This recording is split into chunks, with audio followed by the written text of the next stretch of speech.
Media is a grassroots network of independent media makers. Hazelwood over here is possibly the worst polluting power station when you measure power output to carbon emissions. Our motto is that everyone is a witness. I thought the deal was that we were supposed to hand the planet back to our kids in a better condition than we found it. It's not going to be pretty, but we can still make a difference. That's why we're here protesting. Coal is probably the biggest cause in the world of global warming. And everyone can be their own journalist and tell the truth from a strict perspective. I've just come back to Melbourne after being away for 15 years, and I've really seen the change in climate here, and CSIRO released a report just a couple of weeks ago making it clear that the drought is linked to climate change. It's not natural variability. We've seen a step change in the climate here.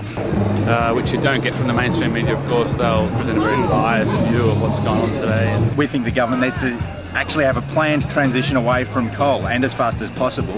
We're already feeling the impacts, and it's just going to get worse. The real story. They need to start looking at building renewable energy. You could even use the workshops in this place, the maintenance workshops, and the workers in there to start building. The guys in the mine could start decommissioning the mine. There'd be plenty of jobs in it, but they need to start building the renewables. It's basically a 180-degree course they've got to turn away from myths like clean coal. We need some pretty serious protests to really ram our message home that if they keep going on this course, we're going to have to replace them basically, because this course is going to bring disaster for everyone.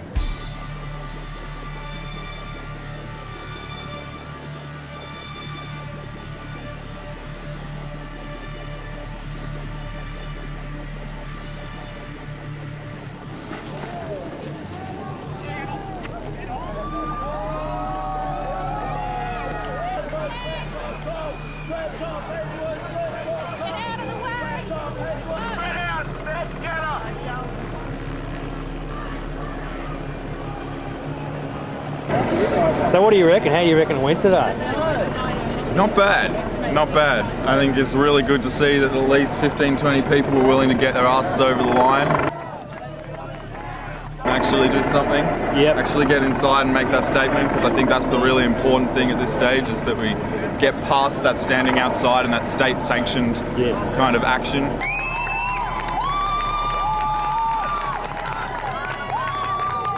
What do you reckon about the idea that a protest that doesn't involve any mischief is just a I don't believe it's a protest. It's just a, as I said, it's just a state-sanctioned, charade to make it. It's, it's meaningless choices like Coke and Diet Coke. You know what I mean? It's just, it's bullshit.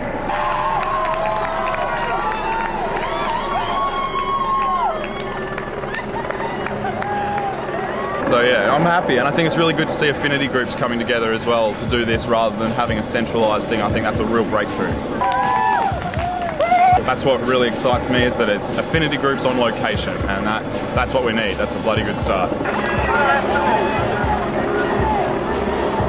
And when people are always coming together, that's when it's all over. But people use their intellect and their intuition to really, take it upon themselves to take independent action. And that's what I think is a good sign.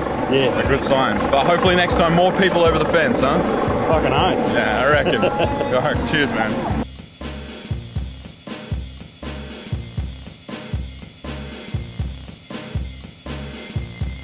Well, my main point is we should have stronger incentives for renewable energy. No safe future for humanity that involves continuing burning of fossil fuels. The future is renewable, and the transition needs to start right now. There's two things that worry me about the climate movement. That's the lack of pink. People just tend to wear black or green or kind of boring colours. The other thing is consumer solutions are being put forward as the way to mitigate climate change, and really without profound political and economic change, we're going to have a climate catastrophe. Is that how you treat your partner, officer? So it's time that we did something about this and shut down these monstrosities that have been polluting not only Victoria but the world for many years.